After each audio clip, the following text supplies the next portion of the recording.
Hello everybody, welcome back, I'm MrRedClaw. Welcome back to some more World of Tanks. Before we get to it, hit down below, like and subscribe, this helps a lot, and let's get right back into it. So, I thought about doing these quote-unquote live videos maybe once a week, so I'll stick to doing them on Sundays. So, today, I guess I'm going to play a couple of tier 10s, and we'll see how it goes today. So, going to start off with the IS-4, as that's kind of the tank that I do kind of best in at tier 10, because it's just a decent all-rounder, you know, decent gun, decent mobility, not the best, but not that bad, and of course, quite good armour, especially on the turret, and just completely on the front, it's just absolutely brilliant, and on the side of the hull, it's also really good. So it's actually a really good side scraper, even if it does have that front mounted turret. So of course, with some tier 10s, because that's the only matchmaking you do get at tier 10. So what do I like to do? I use vents, vert stabs, and that improved whatever it's called, along with food, of course, because that's just a must-have on the tier 10s. I don't really like this map for heavies, because it's just kind of like a hit or miss where you go, because I guess you can go in the middle, but then you just get absolutely just destroyed by artillery over there, and then to get like the south or north, it just takes quite a lot longer compared to some decently fast tank destroyers, and of course all of the medium tanks or light tanks that would go there. But we're going to try and go north, see if we can kind of do something over there. Hopefully, as you can see, I do have that skill that I forget the name of, intuition, there we go, so I can switch out to a different shell within 2.03 seconds, so that's actually really decent. It definitely helps out a lot, because this tank doesn't really have too many shells to begin off with. As you can see, only 30, so I don't actually take any high explosive rounds, because once I actually had the game where I had to fire all of the heat and AP rounds that I had in the tank, so I basically ran out and I had to deal with high explosive for the last couple shots, which isn't ideal. It is quite bad not to take any, because they do 530 damage with 68mm of penetration, so they're not that bad, but they are decent, I guess, especially against, you know, the guerrillas and all of the other kind of lightly armoured tanks that you find at tier 10. But I do take 10 AP rounds and 20 heat rounds, as you know, that 258mm penetration is enough, but sometimes you do need that 340 to kind of deal with the more heavily armoured tank destroyers and heavy tanks that you do find. And it does actually look like the enemy tanks haven't gone up the north, as our Leopard and TVP have already pushed further along, so we're just going to go down here and not waste time going up that hill. Hopefully, actually, I'm going to go up the hill, because there's a pattern in the middle. I kind of don't want to get shot by him. I'm not really sure what's happening over here. The disagreement between the T-57 Heavy and the TVP, it looks like, as they shoot each other, not in their platoon, so I'm not really sure what that's about. Not really sure where the kind of enemy team is, as there's only been 2 tanks spotted, and yeah, I'm not really sure where the rest of them are, because there's only a pattern down the middle, and then a chieftain down the south. There's a gorilla over there. Can't we get a shot into him? No, we can't, because he is behind a rock over there. Oh no, we actually did have a shot at him, but I just wasn't aiming well, and couldn't get the shot, which is a shame. But hopefully we're going to be able to get a shot into the pattern over here. There we go. Not the best kind of accuracy, but good enough to hit the pattern over there at that kind of mid range of 350 meters over there. Now this is kind of risky what I'm doing over here, because there could be tank destroyers back there, and there is a FV405 on the enemy team, but I'm hoping that he isn't over there. There is a Stritzwong over there. Okay, there's the FV, so I kind of feel a little bit safer now. I'm gonna get shot over here maybe by something. Doesn't actually look like it.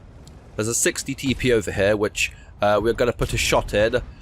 Sadly, it bounces. Kind of aimed a little bit too high over there. But he actually fired, so I'm going to kind of push him over here, because I do have a way better reload than him. Put a shot down into his lower plate. Bounced the Stritzvong, and luckily bounced the 60 TP as well with my brilliant armor. You have to kind of over-angle sometimes. It does look stupid if you don't know what you're doing, but it is the most kind of effective way to use the armor on this tank. So it might not look the best, I guess, but it is the most effective. As we put another shot towards the 60 TP, we do have to watch out for the tanks further back. And actually, just before this game, I actually had enough experience to unlock the next kind of, I'm not really sure what they're called, kind of forget the name, but it means that I have kind of less, that RT do less stun duration to me between firing. That Grilla isn't in the ideal position over there. I kind of thought my team would kind of push through over there, but I guess that wasn't the case, so we do have to watch out for him now, which is bad. But luckily he is getting shot at, so he did have to kind of fall back, which is good for me. Hopefully we get a shot into the mouse now, because we bounced our first shot, which, you know, against the mouse, you don't want to be bouncing shots, as they do have quite a lot of hit points. And as you can see, don't want to fire, waiting for that best time. Could maybe bounce, went just a little bit to the left over there. But the FV fired, the mouse fired. I'm going to go in over here, just take this mouse out, not play around anymore. And we aren't really doing well against this mouse. I'm just going to leave him over there, as my aiming isn't on point. Hopefully that mouse is kind of shooting at someone else now. So we're going to go hold down against this FV, put a shot in. Hopefully he isn't using AP rounds, which he isn't, which is good. So we only take 390 damage from him. Tried to actually ram him over there, but it did no damage because we were going up slope over there, so we weren't really going that fast. There you go, 2,500 damage, 2,000 damage blocked, 1,500 assistance. Not a bad start. Definitely a lot better than what we had in the last episode with the tier 8 premiums. So I'm gonna focus on each tiers kind of individually in these videos, just to kind of give each video its own kind of separate kind of thing, I guess. I'm not really sure. Kind of unlucky over there to get shot by the Stritzvog, but he was firing heat rounds, so actually APCR rounds he has. Not really sure where the VZ is, so I'm kind of scared about that, because he could be over there somewhere. He's probably actually, oh no, he's over there. Okay, he's actually on 4 hit points. Not really sure if he's AFK or something, but he isn't moving, so we're going to focus on this side over here. Luckily, unluckily even, get shot by the Stritzvong once again, which wasn't ideal, but we don't actually want to die. And actually he gets a shot in. I wouldn't be surprised if it's into my turret ring over there somewhere, killing me over there, but we do cap. I was maybe a bit greedy to get more damage at the end, but nearly 3,000 damage in that game. I'll take that. Definitely a decent game. Average, I guess. Maybe above average, but still a decent game. And I guess now we can have a look at what we are going to play next, as I do have quite a couple tier 10s now. It was only about 3 years ago since I got my first one, after quite some time, but then I just suddenly started locking all of them all at once.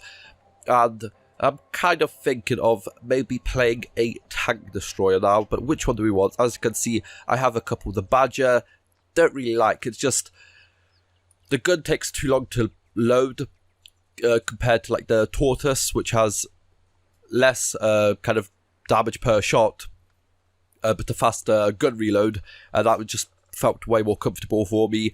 The Foch, not really getting used to it for now. The E4, probably one of the weakest tier 10s, tier 10 tank destroyers in my opinion, I guess, at least. Now that leaves the Griller, which I do quite well in, really fun, but maybe we're going to go with the behemoth that is the Jagdpanzer E100. I'm pretty sure my first tier 10 tank in general, and I'm pretty sure it was probably within a week or so that I picked up this, and then the Batchat 25T, and then I'm pretty sure there was the IS-4, so those were my 3 kind of original tier 10s, which literally only picked up like within the last 3 years, and then as I said, just started quite quickly unlocking everything else, because I wasn't really focusing on one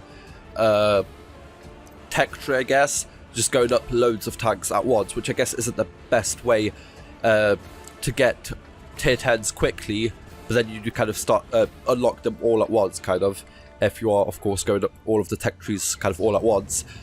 As you can see, this build is just mainly focused on staying unstunned for as long as possible and keeping the tracks on. I would get another kind of setup on this tank, mainly to do with the gun. This is kind of like an urban combat, I guess, setup. Maybe I'd get another one with some vert stabs, maybe some coated optics, maybe for a more open map, but I'm not really sure. We're gonna chill over here for now, see if anyone kind of comes down this spot, which I kind of noticed since they changed kind of the E2 area that nobody really comes down here from the enemy team because it's just a really bad spot. As you can see, nearly a 23-second reload.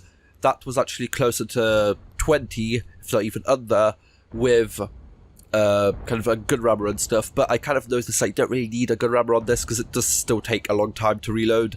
And if you wanted to kind of drop the stuff that I use, maybe use vents, turbo, and vert stabs or something like that, just to get the gun more accurate quickly, because it's just more important to get your shots in on target and not reload quicker in this tank, because as I said, it does take its sweet time to reload each 170mm shell. So yes, we're going to move up now. Kind of risky over here if that Kranvang does come over here, which I think he is coming, so we are going to pull back, and there's actually a Progetto over there. There you go, got a shot in, angle my lower plate as that's the lowest, and that's the weakest part of my tank. Luckily the Progetto misses, now we can angle in, and there you go. That high explosive round from that artery actually does no damage to me because of my setup over there.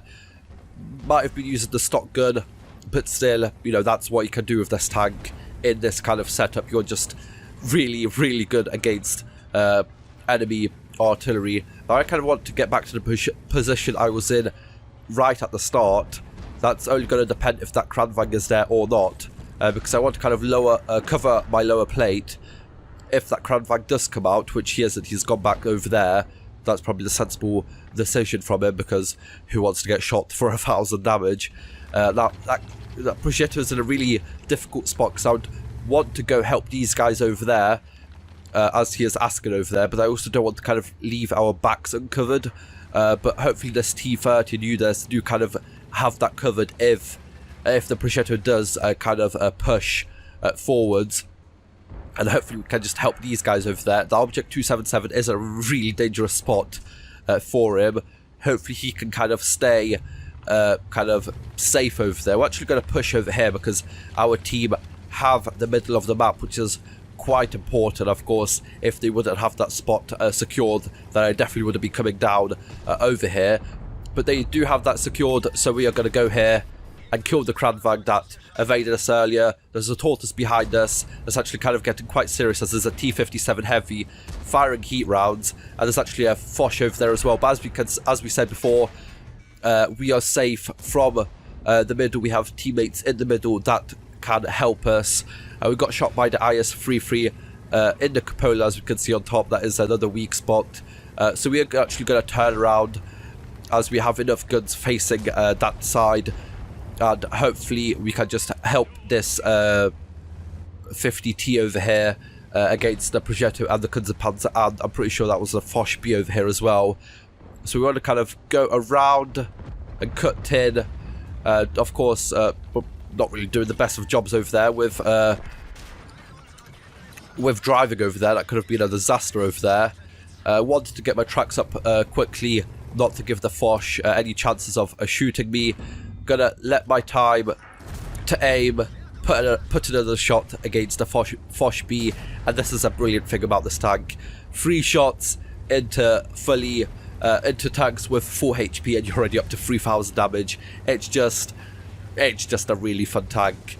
Maybe sometimes it's quite boring and annoying when you miss your shells, because then you have to reload for 20 or so seconds, but it's just a really solid tank, and if you know what you're doing and you sometimes get a little bit lucky, then it is really fun to play around with. Now, what are we going to be shooting next? I'm not really sure where the Progetto is looking, but that E5 over there does look like a brilliant target. A little bit of a low rollover there even, but our object 257 helps us take him out. There's an object 907 over there on 4 hit points, so we have to watch out for him. But there's only that Progetto and T57 heavy left in this kind of quadrant of the map. Not really sure if my teammates are going to have them kind of want to turn around and go after the object already. Kind of risky over there, as I could get shot in the back, but I've kind of committed now, so let's just go after this guy and hopefully get a shot in. He just manages to get away. Not really sure what he's doing. I guess he's trying to help his teammates over there. I guess he's kind of surrounded on all angles, so I guess he doesn't really have much left to do now.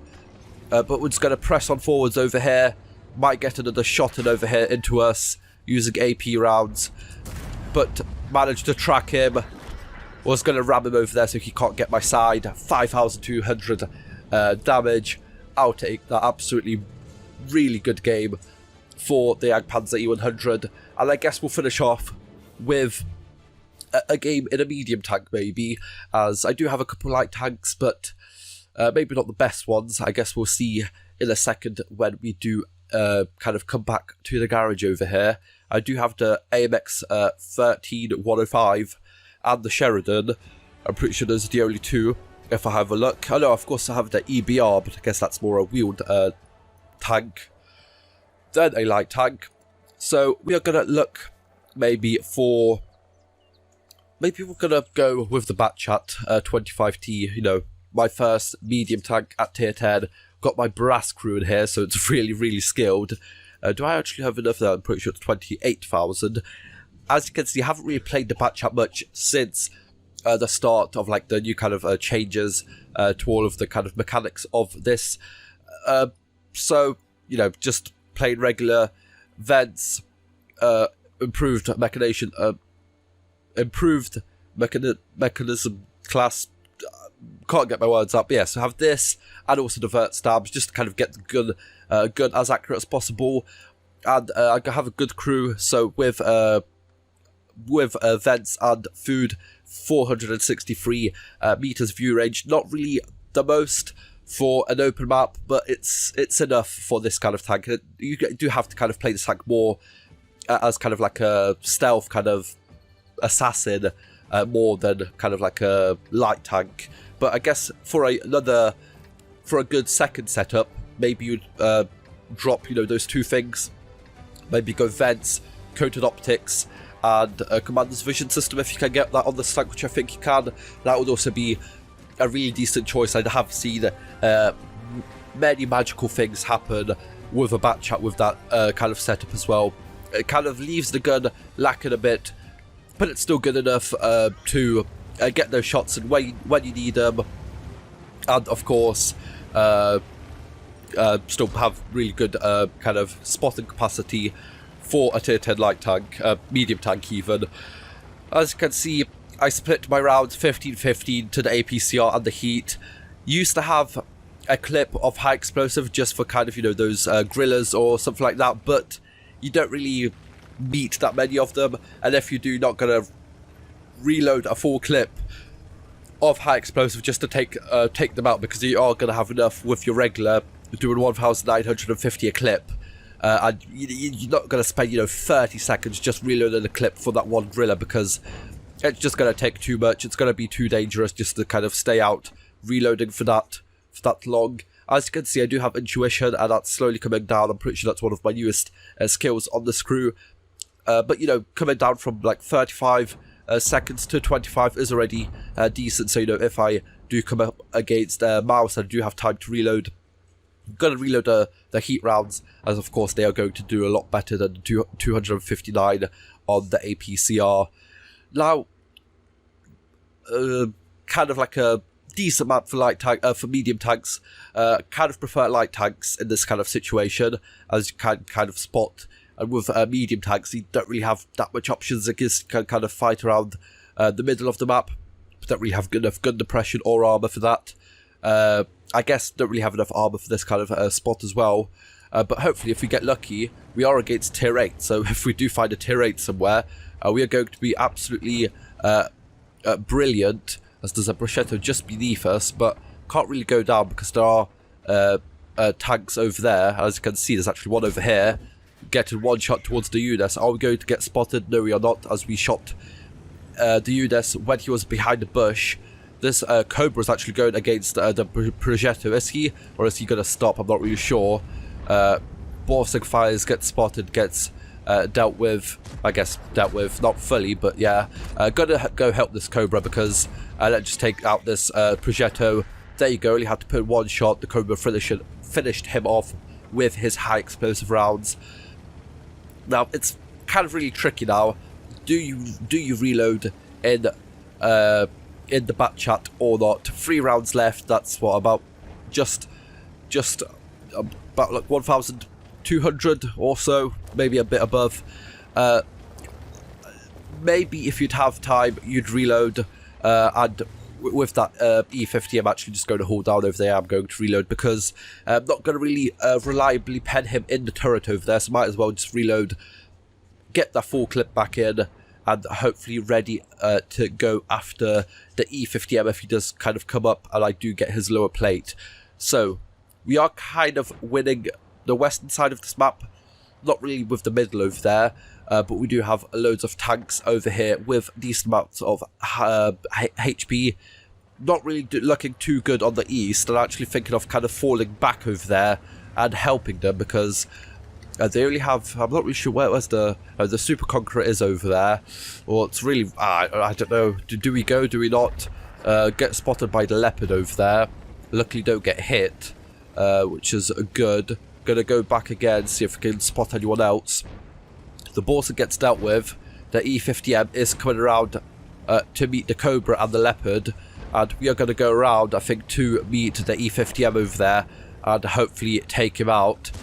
As if we do get into this dip over here, we are going to be safe enough, and the E50M is going in the dip as well, so well, hopefully if we can actually turn kind of a weak point of the back chat. Yeah, really don't want that. The turning circle of this tank isn't really that good.